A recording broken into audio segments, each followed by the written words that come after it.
देखिए हर खबर यहीं पर, सब्सक्राइब कीजिए TV9 भारतवर्ष। एक प्रपोजल दिया गया है राजस्थान गवर्नमेंट को 21 जुलाई से 31 जुलाई से सेशन बुलाने का। क्या कहेंगे सर? इसमें बहुत सारी चीज़ें हैं जिसमें कहा गया है कि कोरोना वायरस और दूसरे बिल्स के बारे में चर्चा करनी है, लेकिन फ्लोर टेस्ट के बारे में कोई मेंशन इसमें नहीं किया गया। क्या कहेंगे सर? देखिए,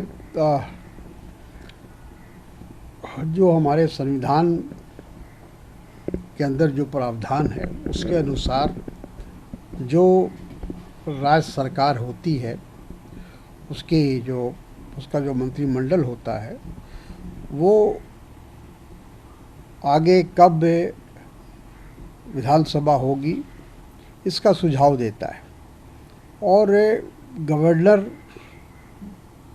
की इस मामले में बाइंडिंग होती है कि जो भी मंत्रिमंडल का सुझाव होता है उसको मानना पड़ता है। और इस पर कई जजमेंट भी आ चुका है, सुप्रीम कोर्ट का भी जजमेंट आ चुका है, लेकिन राजस्थान के राज्यपाल किसी न किसी बहाने से उसको टालने की कोशिश कर रहे हैं जो संविधान के विपरीत है। और मैं समझता हूँ कि एक गलत परंपरा बनाने की कोशिश हो रही है, और ये हमारे जो संवैधानिक जो प्रावधान है उसके विपरीत होगा। लेकिन सर, गवर्नर की तरफ से ये कहा गया है कि 21 दिन का नोटिस कम से कम दिया जाना ज़रूरी है। फिर आनंद फानंद में ये नोटिस देकर के किस तरह से बुलाया जा सकता है? ऐसा कुछ भी नहीं है। हम लोगों ने कई बार देखा है कि 2 दिन के अंदर भी सेशन बुलाया गया है। ये तो आवश्यकता के अनुसार है। अगर वहाँ की सरकार ये महसूस कर रही है कि हमको कोई सत्र बुलाना है और जल्दी में बुलाना है किसी इशू पर, तो वो बुला सकती है। ये गवर्नर का अधिकार नहीं है कि वो अपने हिसाब से तिथि निर्धारित करे।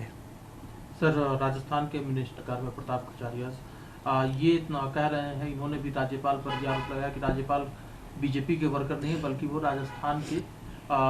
राजस्थान सरकार के वो मुखिया के तौर पर काम कर रहे हैं, और इसीलिए हमारा अधिकार है कि हम उनके पास अपनी प्रॉब्लम को लेकर के जाए, अपनी रिक्वेस्ट लेकर के जाए, ये हमारा अधिकार है।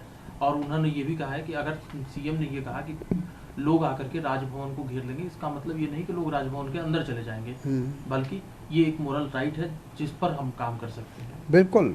जो वहाँ के मुख्यमंत्री जी ने, अशोक गहलोत जी ने जो बात कही थी वही कही थी कि ऐसी नौबत नहीं आने देनी चाहिए कि लोग सड़क पर आ जाएं, क्योंकि जब आप गैर संवैधानिक काम करेंगे तो जाहिर है कि लोगों के अंदर आक्रोश होगा, लोगों के अंदर गुस्सा होगा, और उसको प्रकट करने का जो भी लोकतांत्रिक तरीका है उसको लोग अपना सकते हैं।